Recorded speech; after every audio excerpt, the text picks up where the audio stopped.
All right, some of us like to go out and raise cane at night on our machines. So this is why we go through all of this ass ache with doing lighting conversions and all that other happy stuff. Some people really, really like to see way out in front of them at night. I happen to be one of those guys. So in order to do that, we need a lot of light. And sometimes the stock lighting coil just doesn't cut the mustard for you. Now this is also a stock lighting coil here, but this is one that I took off of my stator plate and replaced with a 75-watt lighting coil, which is really easy to do if you want to get into that business.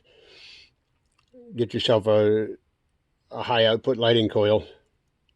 Some people have mixed reviews on whether or not to run Ricky Stator stuff. I personally just use a stock stator plate because it does everything that I needed to do. I don't have to spend a bunch of extra money to get it to operate right. However, I did want to use more lights and have the capacity to add yet more lighting at a later time. So I went and I bought myself a 75-watt high output Ricky Stator lighting coil for the Blaster.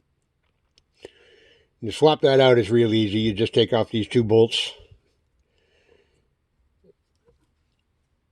loosen this one up here so that you can move this wiring around. And you pull this lighting coil up, and as you can see here, it's kind of nipped back kind of far. I wanted to keep as much of that wire on the stator plate end as I could. So I just nipped off the wires off of this coil here. I took my high output lighting coil.